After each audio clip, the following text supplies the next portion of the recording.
here with an AI expert, complete game changer in the industry, Miss Seema Alexander. I do this with all our guests. I'm not going to try to do your background, Seema. So I'm going to let you do that in a second, but please say hi to the people. Thank you so much for joining us today. Oh my God, Tremaine, I'm so excited to be here with you and the community. You know, I think so highly of you and all the work that you've been doing over the years in this ecosystem and beyond. So excited to be here and share anything I can do to support your community. Absolutely. Well, thank you so much for that. So, a lot of the stuff that we're going to talk about today in terms of AI, where we're going, where we've been, Seema has been a game changer, a trailblazer. The reason why I say this is because, and then I'm going to have you kind of talk about your background just a little bit, but to tease it out a little bit, just to kind of give us a point of reference.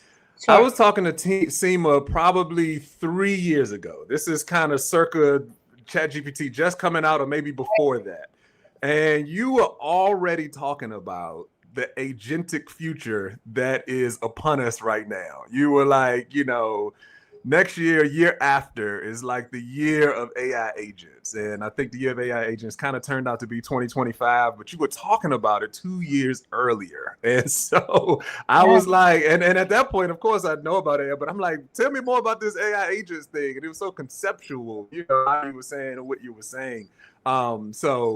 Just tell the people, of course, with a little bit of your background, what gave you that sort of insight into what the future looked like 3 years ago? I will share just a high level of who I am, and we'll get into the story of sort of the background, I think, throughout the podcast. But I play a couple hats in this region. I'm the co-chair here of DC Startup and Tech Week, which is the largest entrepreneurial and investor community conference in the Mid-Atlantic. I do a lot of work to bring emerging tech content so that innovation can thrive, not only in the region, but globally. And I feel very strongly with things around Web3 and AI, and we're going to get into why. The second thing I do is I'm the CEO and founder of Disruptive AI. We make businesses intelligent. And I'll tell you the story, look, and what that means is actually we're creating intelligent operating systems in companies. Mid-sized companies are our core, but there's a venture studio arm and a major education arm. As you know, I'm a big proponent of knowing where the world is headed, both from a business side and humanities side. And I feel like the number one gap right now is education and literacy. And business leaders, probably only 5% globally, really understand what's happening within this AI, current state of AI, but also the convergence of a lot of the emerging technologies around blockchain and quantum and robotics, as you and I both know. So I'm on the major mission to educate over 1 million CEOs and founders, because unfortunately, if you don't start to understand what's happening over time, just like the internet, right, you will be left behind and disruptive. And my goal is to help you not do that, right? Sure. So the way the story goes in terms of how I was exposed to Agentic and why 3 years ago I had this sense of responsibility of never being able to look back. In my career, I spent 13 years in corporate America, and we can go into my world at Prudential, but always in an entrepreneurial mindset. And I really learned the art and science of repositioning companies to scale at that company.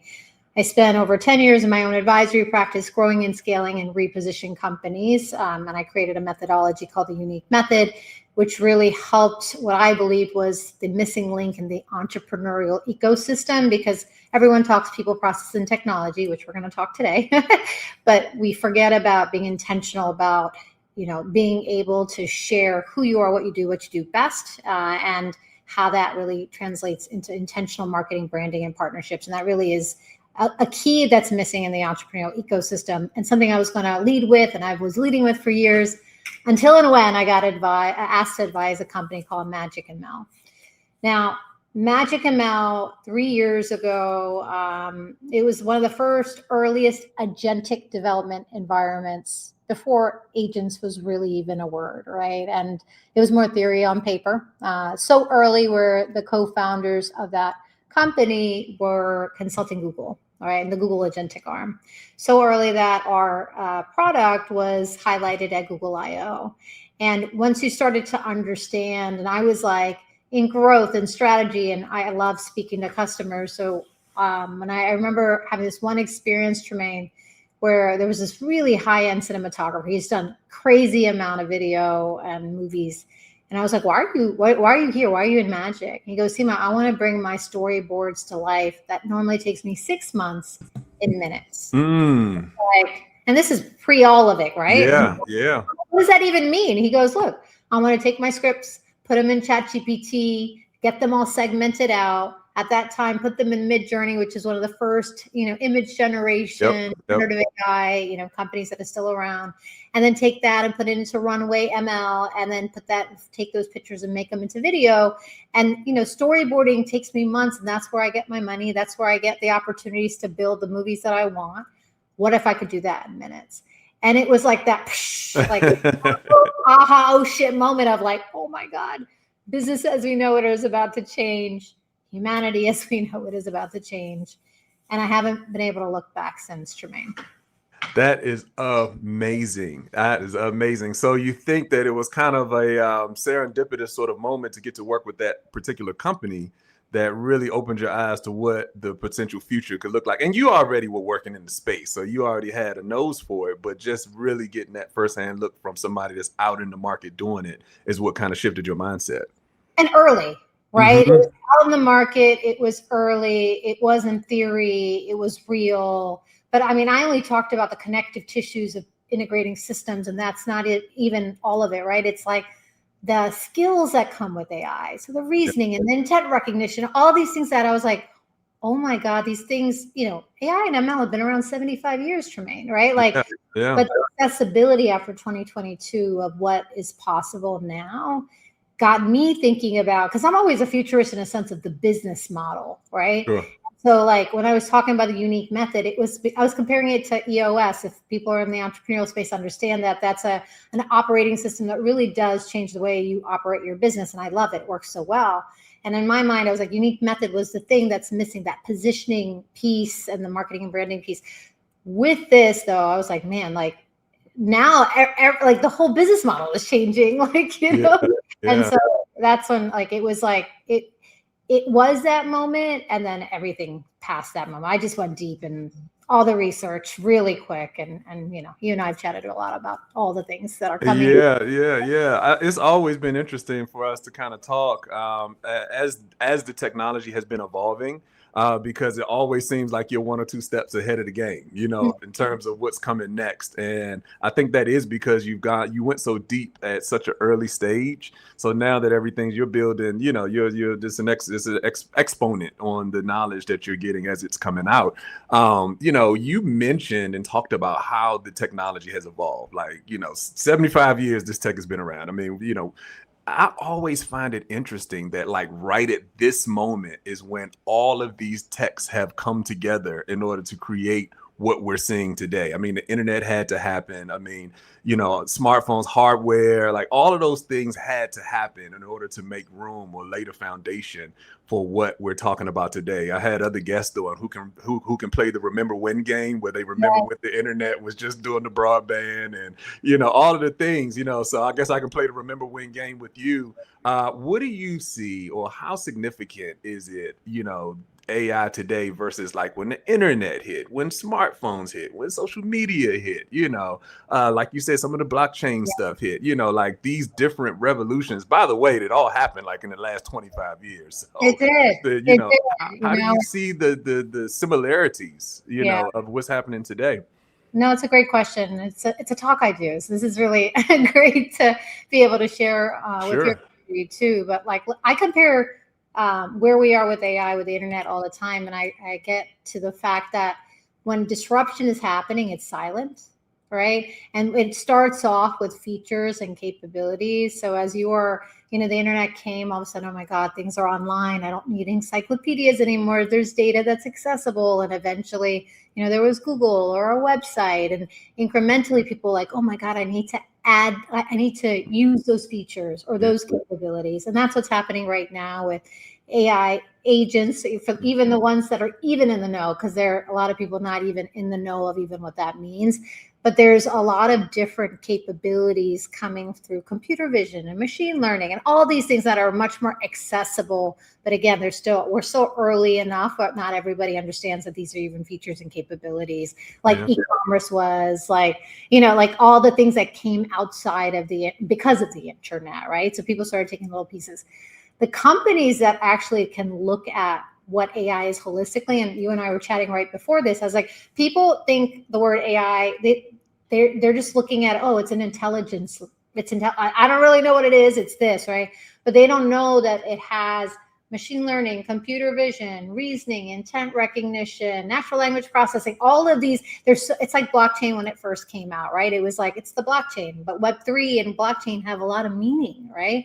So right now, the companies that are in the garages, understanding all of these Lego pieces, are putting together a new way of doing business. Right.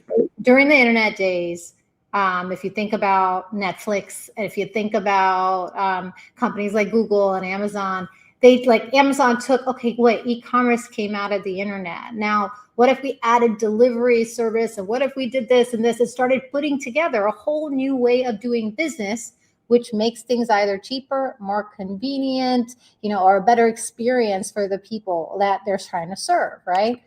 On the other side, you remember the Blockbusters, you remember the Kodaks, you remember the Radio Shacks, you remember the Toys R Us's. I mean, Toys R Us was one of the #1 toy stores in the world, and they didn't jump on the e-commerce train. That's kind of crazy, not early enough, at least. Right? I actually spoke to the chief marketing officer of Kodak 15 years ago. I was at a brand manage camp conference in Vegas. And he said, it wasn't that we didn't know the digital transformation was coming. We actually had patents, all these things. It was leadership. Yeah. It was culture. They weren't ready, right? So I see a lot of the same nuances. I mean, you talked about cloud and IoT and smart sensor. I mean, like I just did a commercial real estate keynote. So all these like key technologies are in my head. But AI, it's like internet give you access to data. Cool, right? Accessibility. AI is giving you access to data that actually can make decisions on your behalf and do things on your behalf. This is the first technology that allows you to do things for you on your behalf in an intelligent way. And the last thing I would say, probably not the last thing, but the thing I'm going to tell you is the leaders, and my target is like, who are the people who want to understand from the top 5% who really understand what's happening, right? Who want to lead in this space, who want to have a competitive edge, right? There's the incremental stuff that you're seeing today. How do we use AI agents to create intelligent workflows? Meaning, now let's connect, just like I talked about with the cinematographer example, how do we connect these systems to make something that took a very long time take a short amount of time? Right. And that is smart. Please keep doing it. Like that will reorganize the way you operate your business. Yes. What people are missing is the intelligence behind AI. And so what you talked about, Seema, you're always 2 steps ahead. And that's a good and a bad thing, because when you're always 2 steps ahead, people are like, wait, what are you telling me? What are you talking about? Yes. So we're doing the automate, I'm still here, kind of, and you're telling me to go here. And what I'm saying is that there's a level of intelligence that the way that businesses are going to run in the future, they're going to have an intelligent operating system. So, and Agentic AI is there to help support the way, these agents are going to be able to think and operate and ration and create and do things for you. But having a layer of intelligence across your entire organization is sort of the next phase of operating systems. And we can go deep into that, but I'm just going to share it. No, that's good. That's amazing. So a couple of dots on you, because you touched on so much. That is, what you just said. A couple of things I want to pull out and connect a few dots. One is that, it sounds like, and of course, we do tons of training now when it comes to training leaders on AI adoption at an organizational level. Some of the things that you touch on, we also do that. And a lot of times we'll see leaders that are leading major corporations who are not up on AI, and I think it kind of connects that dot that you just mentioned when you said, hey, I talked to the Kodak guy, and he's like, you know, it wasn't a tech thing, it was a leadership thing. And I think, and this is something that I talk about often, where I think one of the biggest opportunities when it comes to this new technology, meaning AI, and I'm just going to use that as an umbrella term, you know, I know it goes deeper, but you know, the opportunity in AI, I don't think that a lot of some of the major opportunity right now is in the tech part of it. I think it's in the people side of it. And I think that we have to better equip leaders to even, you know, because like you said, the technology can be developed. You can have super smart people at your organization, but if the leadership doesn't create the space for that type of technology to germinate in your company with guardrails, with the right compliance measures, you know, all of the things, now you get to a Kodak moment with your organization. And I think that that's a huge risk because of how fast the technology is moving. Digital cameras, it took a long time for Kodak to see the negative result of them not being a first mover when they could have. I don't think that these companies have 10 years, 15 years to not. These leaders, if they don't do something now, I think that they can have a Kodak moment, you know, way faster than 10, 15, 20 years. So what do you think about the people side of it? Yeah, no, I agree. I fundamentally say this is not the thing is, like, when the leaders are putting into IT's hands, that's the problem, right? This is not an IT problem. This is a business model rewiring. So my framework is you got to rethink, you know, you got to rethink, reimagine, rewire your business for the AI era. And without that, rethink is about AI fluency. So what you guys are doing, what we're also focused on is like, how do you get them to understand? And I call them Lego pieces in AI because I'm trying to make things very easy to understand, because everything needs to be layman. And what it does need to do is solve real business problems. We're not using technology just to use technology just because your board said it, or, you know, you're getting pressures from your investors or whatever it may be. These things either have to solve real business problems or you're focused on the bigger innovation. But you have to understand what it is. And as a CEO, you're the visionary. You're the one who's bringing the whole company together. I don't care how small you are to how big you are. It is really important that you fundamentally understand what the stuff is. And I'm not telling you that you have to know how the sausage is made. Like, you don't need to go in and create an AI agent on Bedrock. Like, I don't think you need to do that. CEOs are going in and creating websites on Wix and Squarespace, right? But they understand fundamentally what it is and what are the areas that you might be able to leverage between, you know, e-commerce and a website and et cetera, right? Until they have those Lego pieces, then it's always just going to be an efficiency play. And that's where the problem lies, right? To me, it's like, efficiency is stage one. This is the weakest the technology is ever going to be. You guys have to process what that means. So you need a level of consistent education to help support what the future of your organization is going to look like. Because I promise you, like, the bigger visions everybody has can all come true now, because sometimes they're like, you know, skip steps ahead. But with this technology, a lot can happen much faster, to your point, you know, and I think they're just that level of fluency. So I agree with you. I think the shift it's not an IT shift, it's a business model rewiring. That's a shift, which means as a leader of your organization, as a CEO of your organization, you really need to be very proactive in understanding what this is and what this means, so that you can help lead and not have a Kodak moment.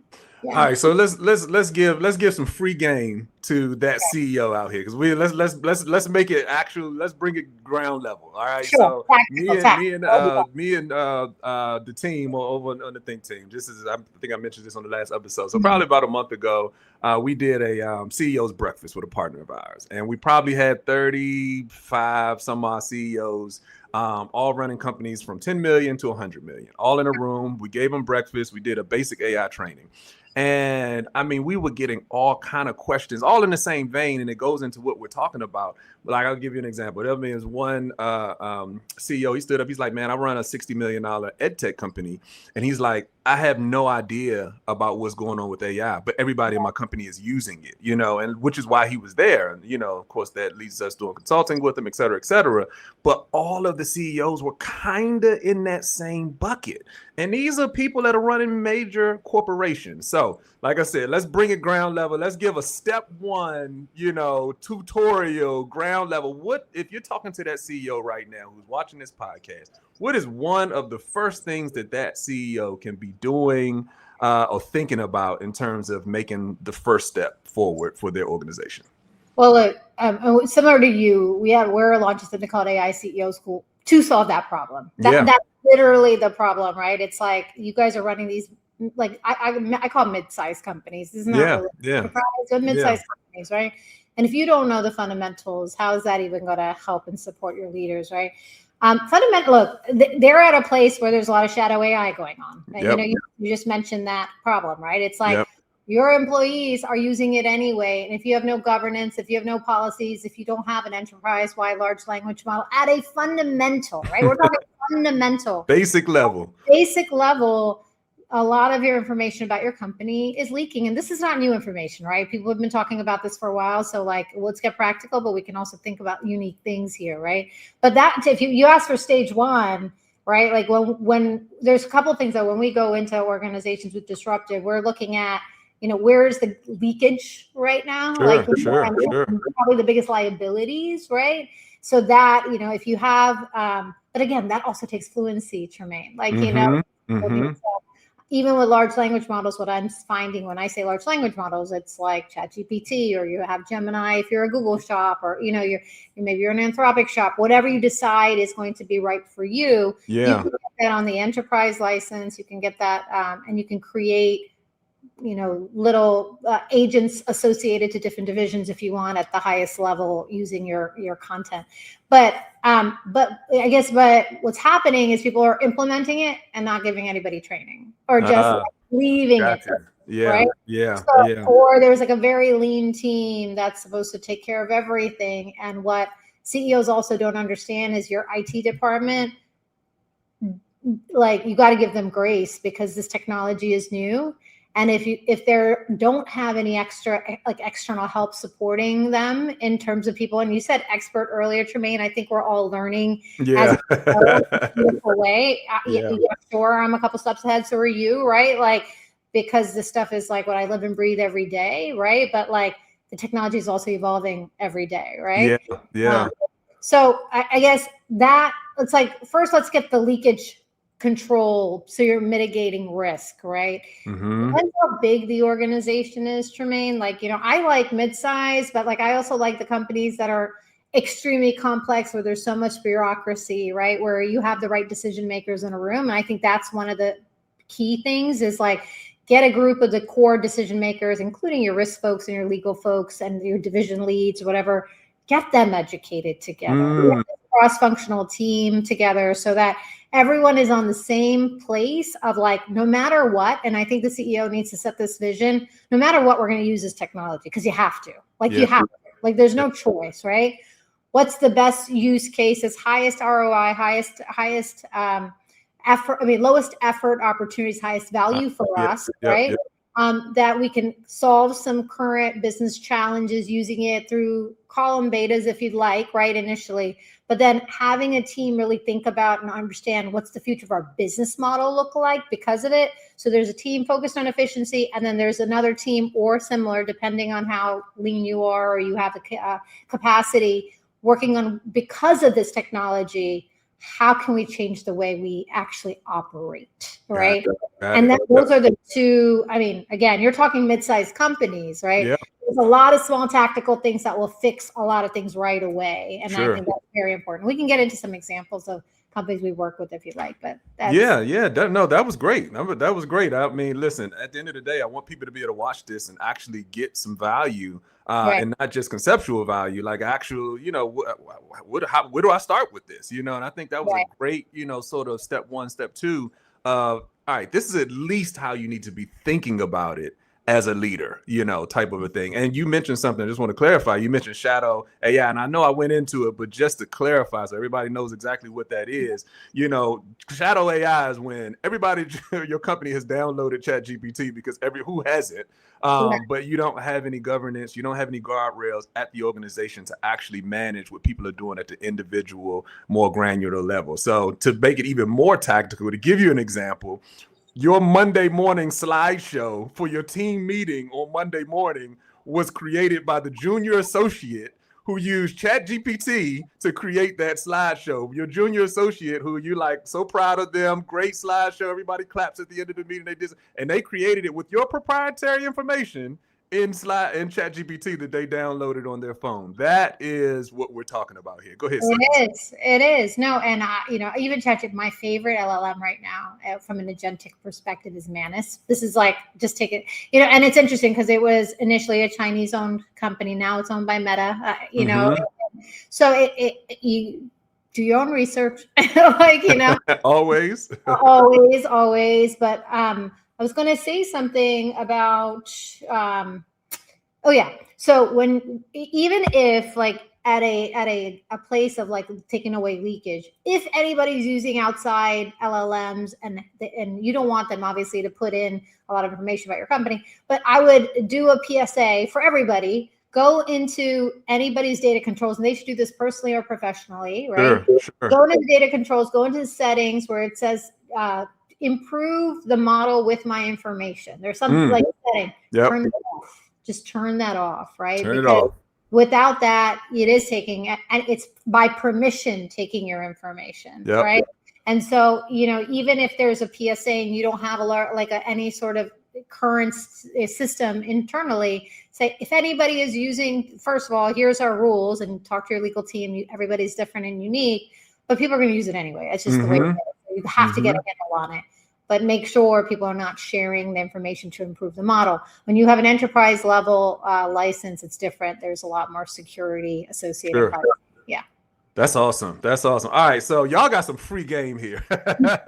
Me and Seema just gave you guys, any CEO that watches this is some free game on how you need to be really thinking about AI from an organizational standpoint. I mean, of course, there are tons and tons and tons of layers, that go below that. But at least at a cursory level, this is some of the things that are literally happening industry wide, that you can start to think about how to avoid it so that you can mitigate risk at your level for your organization. So kind of transitioning into more of the macro view as we kind of wind it down, Seema, I would love to hear some of your thoughts just from a macro level, because we talked pretty exclusively throughout this podcast about the business, sort of side of it, because that's the space that you work in. I work in pretty heavily. We both are entrepreneurs and started multiple companies, et cetera, et cetera.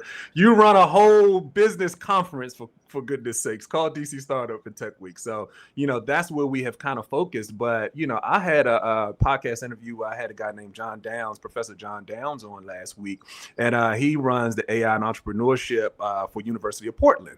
And, we had a real deep discussion about how the academia, that vertical is impacted by it. So this thing is happening cross industries. It cuts across, it's not just a business thing. It's not just a university and college thing. It's not just a small business. It is cutting across. What's your view from a macro standpoint in terms of how you feel like this technology is impacting? I mean, in the next 18 to 36 months, every industry and workflow will be impacted. It just will. Right? Like the way I see it, because I come from the emerging tech side and I'm working with companies on the top side, right? It's like one of the very interesting things I do in my keynotes when I by the way, I don't really speak at like CES or South by. I go into industry association trade shows because I want to be in front of the operators and the business leaders. Yeah. What I show them is like, look, there's this incremental thinking, and then there's this intelligence layer thinking, and kind of let's do both at the same time. I talk to them about that. But then I show them in their industry, let me show you some unicorn AI startups. All right. And it's such an interesting, and I say this is not micro, this is macro, because the way people are doing work is changing fundamentally. Yes. Right.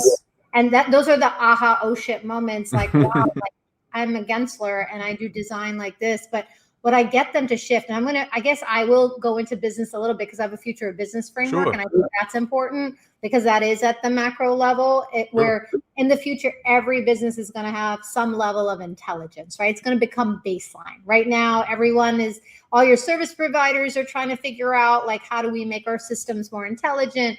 Internally, you need to be focused on how do we do the same, right? And start connecting things to better help you make decisions going forward. The second is data is going to become your unique moat, right? And this is really important because think about AI. Like I told you, the internet is giving you access to data. AI is taking the data and able to make decisions based on it and do actions behind it. These large language models that we've been talking about have billions of inferences, but they've taken it all. They've taken all the data. They've read all the books and the encyclopedias and the research, and there's going to be a whole business on micro language models, which is something that your business should be thinking about if you're at a certain level, right?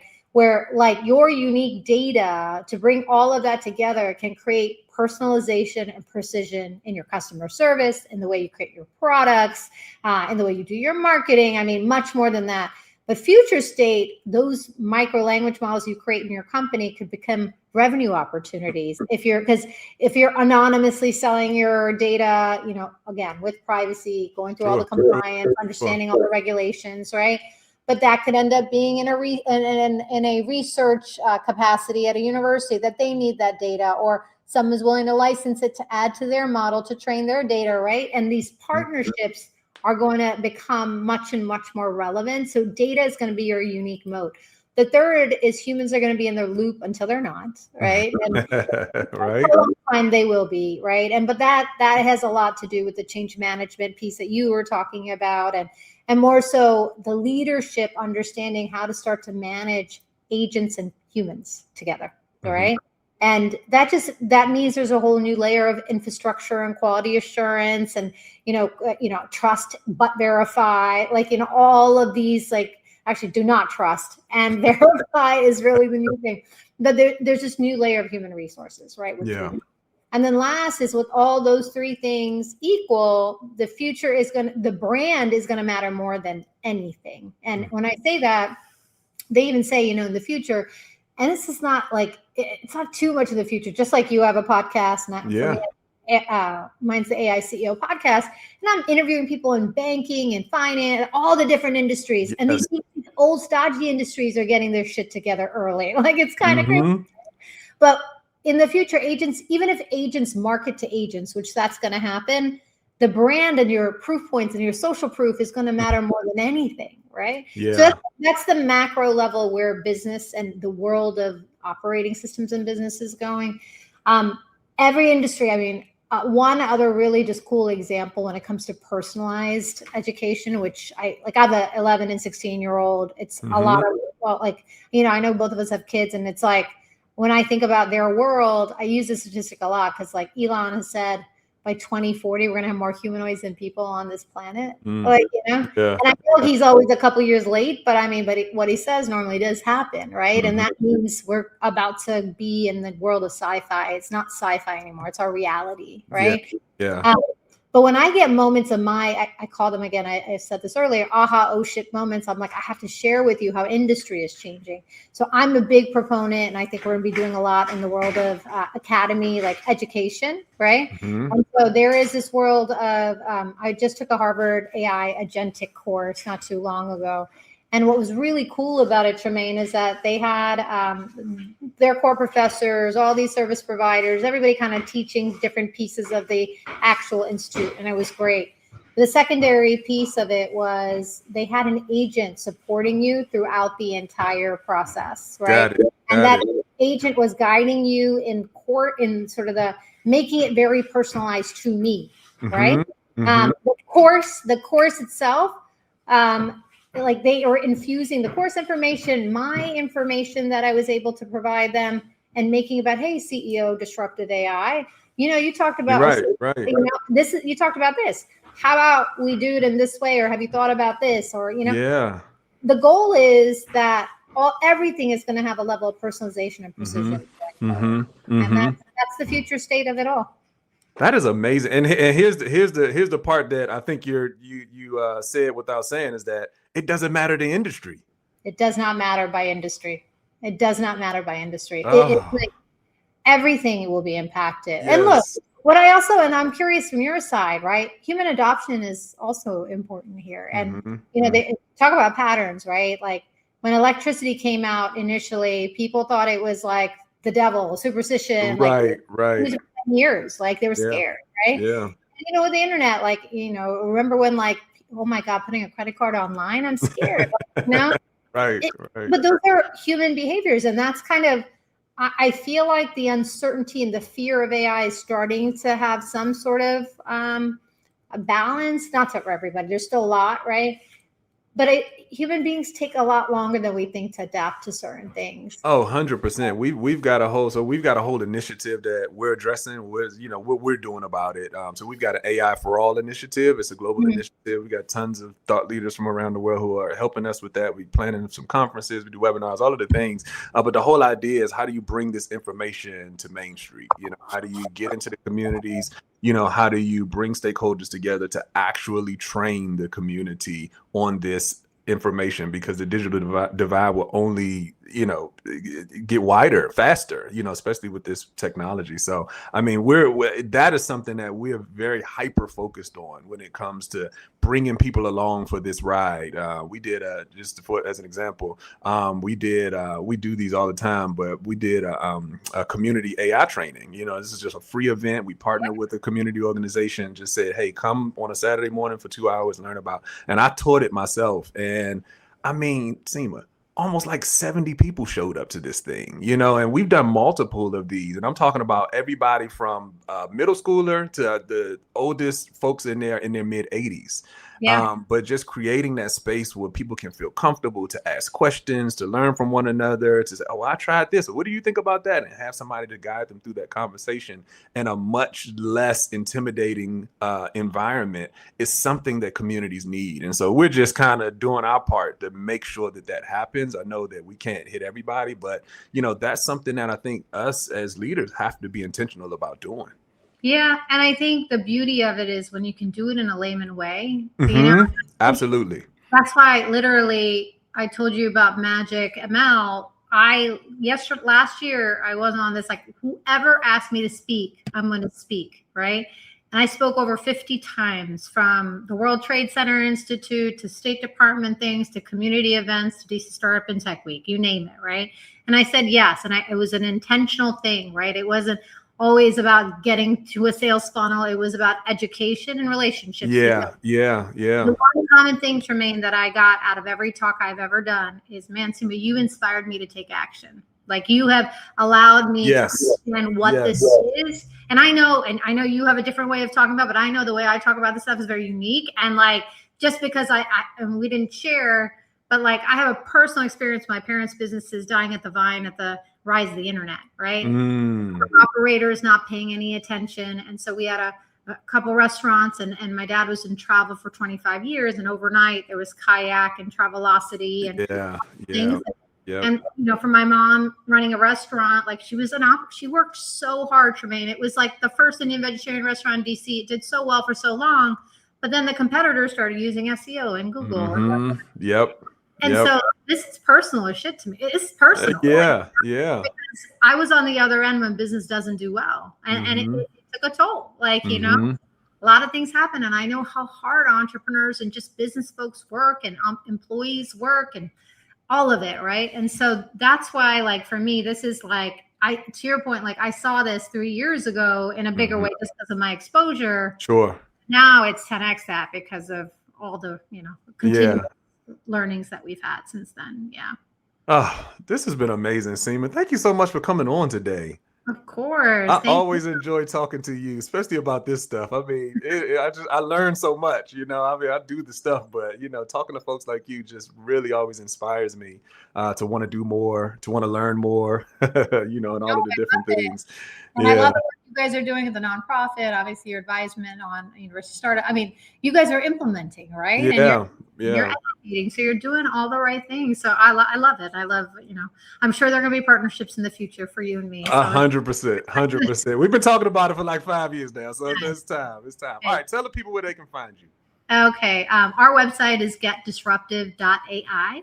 Getdisruptive.ai. I'm on LinkedIn. It's probably where I have my most content, at Seema Alexander, Seema, at last name Alexander. And the AI CEO podcast with Seema Alexander. It's on YouTube. It's on Spotify. It's on Apple Podcasts and others. But that to me is like, it's so much gold. I've interviewed so many incredible guests who really, what I call, are the 5% of leaders globally that really understand what's happening in the space. So some of them are very specific to industry. Others are going to be very specific to a function. Just listen in. It's great information, especially if you want to be on, I wouldn't even say the cutting edge, just create yourself an opportunity here, and one of the things I would say is, yes, there is continuously will be with any technology, a digital divide, but so much information is free right now. And that's, I think this is being as proactive as you can be for yourself, and actually, taking those free Google searches, listening to podcasts like mine and yours, learn, because the people who understand this stuff are going to have an edge, no matter if you're an employee, no matter if you're a business owner, no matter if you're a CEO. But it's just really important right now. Fluency is key, is queen. And give the people the name of the podcast one more time. The AI CEO podcast with Seema Alexander. And listen, I'm going to vouch for everything that she said. That podcast is amazing, everybody. Yeah. So make sure you go check out Seema at her podcast. Check out her content on LinkedIn. Absolutely amazing. Absolute trailblazer. Thank you so much, Seema, for joining us today. You're welcome. Can I do one other plug? And this is please plug away. Plug away. We're in the works of creating something called AI CEO School, which is going to be that again, if you want to be in the know what the top 5% really understand in a strategic, practical, tactical way, that will be the course. And AI Business Con. And that's, to me, the next phase of my conference world, because I need to get this information out. We want those 5% of business leaders telling the rest of the business community what's happening. Mm-hmm. And so that's going to be coming in. We're hoping in September, we're working to partner with a university locally in the DC area, but stay tuned. But that is two things that I think is just really, again, just like you, just those continuous education pieces that I think will be super helpful for anyone really interested in getting to know what's happening in the space of AI in business. All right. Well, I feel kind of, like I'm on the cutting edge here with you, because I feel like I might have heard it. Y'all might have heard it here first, type of thing. I got to heard it here first by Seema. Listen, our podcast is coming up. It is. We need one for sure. Absolutely. All right. Well, listen, we will see you guys on the next episode. This is the Think Global Future podcast. I'm Tremaine Davis. Thank you all for joining me. You all have a wonderful, wonderful rest of your day, and we'll see you on the next one. Awesome. I am